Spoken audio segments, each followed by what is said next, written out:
شمع بس میں ہدایت پہ کروڑوں سلام۔ آج کے درس تفسیر میں آیت نمبر 111 اور 112 پر گفتگو کی جائے گی۔ یہودیوں اور نصرانیوں نے نبی پاک صلی اللہ علیہ وسلم کے پاس آئے اور آ کر انہوں نے دعویٰ کیا۔ دعویٰ کیا کیا؟ یہودی کہتے ہیں کہ جنت میں صرف ہم جائیں گے، نصرانی کہتے ہیں جنت تو صرف ہمارے لیے ہے۔ یہودیوں اور نصرانیوں نے آپس میں یہ بات کی، حضور صلی اللہ علیہ وسلم نے ان کا رد فرمایا، اللہ رب العزت نے اس کا جواب عطا فرمایا۔ وقالو، اور کہتے ہیں یہودی اور نصرانی، ان کی طرف یہ ضمیر کا مرجع لوٹ رہا ہے، لن يدخل الجنت، کوئی جنت میں داخل نہیں ہوگا، الا من کان هودا او نصارا، مگر وہ جو یہودی ہیں یا نصرانی۔ تلک امانیہم، خالق کائنات نے بڑے خوبصورت الفاظ بولے، فرمایا تلک امانیہم، یہ ان کی اپنی گھڑی ہوئی باتیں ہیں، من گھڑت تمنائیں ہیں۔ قل ہاتو، قل اے محبوب آپ فرما دیجئے، ہاتو برہانکم، لے کر آؤ اپنی کوئی دلیل، ان کنتم صادقین، اگر تم اپنی بات میں سچے ہو۔ اتنا بڑا دعویٰ جو کیا ہے تم نے کہ جنت صرف ہے ہی ہمارے لیے، تو اے محبوب ذرا ان سے کہیے نا کہ یہ کوئی دلیل تو لے کر آئیں، کس دلیل کی بنا پر یہ کہتے ہیں کہ جنت میں صرف ہم ہی جائیں گے، ہمارے علاوہ اور کوئی نہیں جائے گا۔ پھر اگلی آیت مبارکہ میں اللہ رب العزت نے وہ ایک قانون بھی بیان فرما دیا کہ جنت کا حقدار کون ہے۔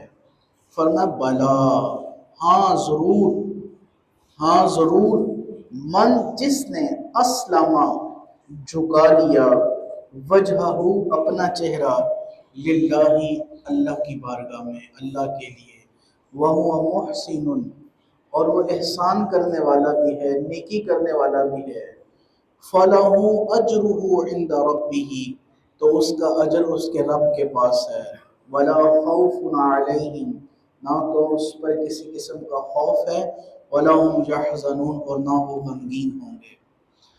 محض جنت کا دعویٰ کرنا اور جنت جانے کی تمنا کرنا یہ من گھڑت بات ہے، یہ آرزو ہے، اس کا حقیقت سے کوئی تعلق نہیں ہے۔ اگرچہ یہ آیات مبارکہ یہودیوں اور نصرانیوں کے لیے ہے، لیکن ہمارے دل پر ایک بھاری قسم کی دستک دیتی ہیں۔ ہم بھی یوں ہی چوک چراہوں میں کھڑے ہو کر، گلی محلوں میں کھڑے ہو کر، اور معذرت کے ساتھ ہمارے مولانا صاحب بھی ممبر پر بیٹھ کر 1 منٹ میں جنت بانٹ کر چلے جاتے ہیں۔ ہمارے نعت خوانان حضرات 1 منٹ میں جناب وہ ہر قسم کے صاحب کو جنتی بنا دیتے ہیں۔ وہ جنت حاصل کرنا اتنا آسان کام نہیں ہے، معذرت کے ساتھ میں اپنے نعت خوانان حضرات کو یا اپنے مسلک کے علماء کو برا نہیں کہتا، لیکن جنت اتنی سستی نہیں ہے، یہ اتنا سستا سودا نہیں ہے کہ جس کے لیے چاہو تم جنت کنسیڈر کر دو اور کہو کہ فلاں جنتی ہے۔ اس کے لیے کیا کیا ہے تم نے؟ اعمال کیا ہیں میرے پاس اور میرا دعویٰ کیا ہے؟ اعمال میرے ذلیل ترین ہے اور دعویٰ میں جنت کا کروں؟ یہ تو محض بیوقوفی ہے۔ فرمایا بلا، ہاں ہاں ضرور جائے گا وہ جنت میں، من اسلم وجہہ للہ، جس نے اپنے چہرے کو اللہ کی بارگاہ میں جھکا دیا، یعنی سر تسلیم خم کر لیا، اللہ کے حضور جبین نیاز کو جھکا دیا، ہر حکم کے آگے اپنا سر خم کر لیا، اور یہ نہیں کہا، ہیلے بہانے نہیں کیے، اور یہ نہیں کہا کہ یہ تو گزارا ہی نہیں چلتا، ایسے تو معاملات زندگی نہیں چلیں گے، بلکہ کہا میرے رب نے جو کہا میں اپنا سر جھکائے تسلیم کرتا ہوں۔ پہلا دعویٰ یہ ہے، پہلا حق یہ ہے، وَهُوَ مُحْسِنٌ، اور وہ پھر نیکیاں بھی کرتا ہے، احسان بھی کرتا ہے، فَلَهُ أَجْرُهُ عِنْدَ رَبِّهِ، تو ایسے شخص کا اجر اس کے رب کے پاس ہے، نہ تو انہیں کسی قسم کا خوف ہوگا اور نہ ہی وہ قیامت کے دن غمگین ہوں گے۔ میرے صاحب چھوٹی سی بات ہے، جنت میں جانے کے لیے دو ہی چیزیں ہیں، کوئی زیادہ لمبی چوڑی بات یا لمبی چوڑی کہانی نہیں ہے۔ سب سے پہلے ہے ایمان لے آنا، ایمان لے آ کر پھر اعمال صالحہ کرنا۔ جس نے سچے دل سے اللہ اور اللہ کے حبیب صلی اللہ علیہ وسلم پر ایمان لایا اور جو حدود بندی ہے ان پر قائم رہا اور اعمال صالحہ کی ہے، پکی ٹھکی بات ہے، مہر لگا لیجئے اللہ اور اللہ کے فرامین کے مطابق، اللہ کے حبیب صلی اللہ علیہ وسلم کے فرامین کے مطابق ایسا شخص جنتی ہے۔ کوئی لمبی چوڑی تو بات ہی نہیں ہے۔ ہاں، اگر کوئی صاحب یہ دعویٰ کرتا ہے کہ اللہ کے فضل سے میں کامل ایمان بھی رکھتا ہوں اور میں اللہ اور اللہ کے حبیب صلی اللہ علیہ وسلم کے بتائے ہوئے طریقوں پر کاربند بھی ہوں، تو پھر وہ کہے کہ میں جنتی ہوں، پھر وہ خوشی کرے کہ میں جنتی ہوں۔ امام غزالی رحمۃ اللہ علیہ نے اس کے بارے میں ایک بڑی خوبصورت بات کی۔ آپ فرماتے ہیں ایک وہ کسان ہے جو اپنی کھیتی کو اچھی طرح سے ہل چلاتا ہے، اس میں وہ سخت اور بنجر زمین ہوتی ہے، پہلے اس کو نرم کرتا ہے، پھر عمدہ قسم کا بیج لاتا ہے، وہ اس کھیتی میں ڈالتا ہے، پھر اس کا خیال رکھتا ہے، اس کو جانوروں سے بچاتا ہے، اس کو پانی لگاتا ہے۔ ہاں، پھر وہ تمنا کرتا ہے کہ اللہ مجھے فضل فرمائے، میں اس سے بھاری چیز کاشت کروں گا، میں بھاری پیمانہ اس سے لے کر اللہ کے فضل سے جاؤں گا۔ فرمایا یہ اس کا تمنا کرنا، یہ امید کرنا، یہ آرزو رکھنا، یہ بجا ہے، یہ اس کا حق بنتا ہے، یہ اس کے حق میں ہے۔ لیکن ایک ایسا صاحب، اس نے بنجر زمین میں نایاب قسم کے بیج کا انتخاب بھی نہیں کیا اور بنجر زمین میں، سخت پیلی میں، سخت زمین میں بیج کو پھینک دیا، پھر نہ اس کو جانوروں سے بچانے کا خیال کیا، نہ اس کو پانی لگانے کا خیال کیا۔ امام غزالی فرماتے ہیں کیا ایسا شخص بھی تمنا رکھتا ہے؟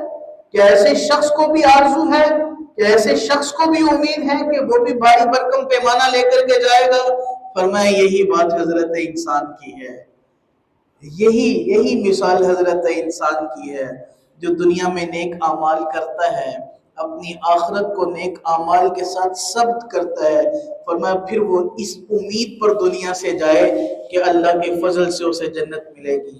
اور اگر ساری زندگی پاپ کرتا رہا، ساری زندگی گناہ کماتا رہا، ساری زندگی اللہ کی نافرمانیاں کرتا رہا، ساری زندگی اللہ کے حبیب صلی اللہ علیہ وسلم کے فرامین پر عمل نہیں کیا، فرمایا اب اگر وہ کوئی تمنا رکھے گا، اب کوئی امید رکھے گا، تو اس سے بڑا بیوقوف کوئی نہیں ہے۔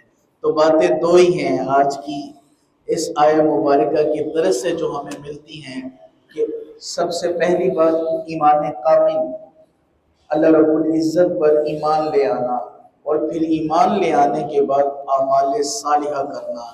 جو ایمان لانے کے بعد اعمال صالحہ کا کام لیتا ہے تو پھر وہ اللہ کی بارگاہ میں جنت کی امید لگائے اور اللہ کی بارگاہ میں گڑ گڑا کر دعا کرے، اے اللہ اپنے حبیب کے صدقے مجھ جیسے خاکسار کو بھی جنت کی نعمت سے سرفراز فرمانا۔ تو یہ دانائی ہے، یہ فہم و فراست ہے، یہ عقل مندی ہے۔ اگر اس کے بغیر کوئی دعویٰ جنت کرتا ہے یا جنت کی امید رکھتا ہے تو وہ محض اس کے عقل کی مفلسی ہے۔ اور ایک اور بات، ہمارے معاشرے میں یہ بھی سلسلہ ہے کہ میں اپنے اعمال کی بنیاد کسی اور کے اعمال پر رکھ لیتا ہوں۔ اور کوئی نہیں، 3-4 حافظ ہے نے ساڑھے، قیامت والے دن ویکھی جائے گی، پیر صاحب ہے نے ساڑھے، ویکھی جائے گی، وہ پیر صاحب نے لے جانا ہے سانو۔ بھئی میں نے جو اعمال کیے ہیں وہ میں ان کا ذمہ دار ہوں، میرے بچے جو حافظ صاحب ہیں وہ ذمہ دار نہیں ہیں، ان کے لیے ان کے اعمال ہیں اور میرے لیے میرے اعمال ہیں۔ اور جن پیر صاحب کی میں بات کر رہا ہوں یا جن پیر صاحب کے بارے میں آپ کی تمنا ہے، اگر قیامت کے دن وہ خود پکڑے گئے تو بتائیے مجھے۔ جس پیر نے خود شریعت پر عمل نہ کیا ہو، جس نے خود کبھی نماز نہ پڑھی ہو، جس نے خود کبھی احکام الہیہ کو تسلیم نہ کیا ہو، وہ جنت میں کیا جائے گا؟ تو یہ محض جو ایک مفلسی ہے عقل کی، غریبی ہے عقل کی، اس سے دور ہو جائیے۔ ہر شخص اپنے اعمال کی بنیاد پر جنت میں جائے گا۔ ہاں، پیر صاحب اگر نیک ہوں گے، صاحب شریعت ہوں گے، تو ان کے مرید پر بھی اس کا اثر پڑے گا، اس کے مرید پر بھی اس کا اثر پڑے گا۔ وہ پیر ہی کیا کہ جس کا مرید ہی شریعت پر عمل نہ کرے، وہ بھی کوئی پیر ہے یار، اسے بھی بڑا پیر مانا جائے گا کہ جس کی بیعت سے پہلے بھی وہ زمانے کا پاپی تھا اور اب بھی وہ زمانے کے پاپ کو مار رہا ہے۔ نہ تو ایسے پیر کا کوئی فائدہ ہے، نہ ایسے مرید کا کوئی فائدہ ہے۔ پیر تو وہ ہوتا ہے جو اپنے مرید کے باطن خیالات کو دور کر دے اور اپنے مرید کو اللہ کا بندہ بنا دے۔ لیکن یہاں کے جو پیر ہیں وہ تو لوگوں کو اپنا بندہ بناتے ہیں یا پیسوں کا بندہ بناتے ہیں۔ تو یہ ان باتوں سے بھی تھوڑا دور ہو جائیے۔ اور برکت ہوتی ہے ایک حافظ کی، ایک عالم کی بہت برکت ہوتی ہے، لیکن محض عالم اور حافظ پر ہی اقتصار کر لینا اور کہنا کہ یہی جنت میں لے جائیں گے، یہ درست بات نہیں ہے۔ اللہ رب العزت کی بارگاہ میں دعا کریں گے خالق کائنات اللہ عز و جل ہمیں صحیح معنوں میں اپنے اعمال کی بنیاد پر اللہ سے جنت کی امید رکھنے کی توفیق عطا فرمائے، اور صحیح معنوں میں قرآن و حدیث پڑھ کر سمجھنے اور سمجھ کر عمل پیرا ہونے کی بھی توفیق عطا فرمائے۔ آمین بجاہ طہ و یاسین۔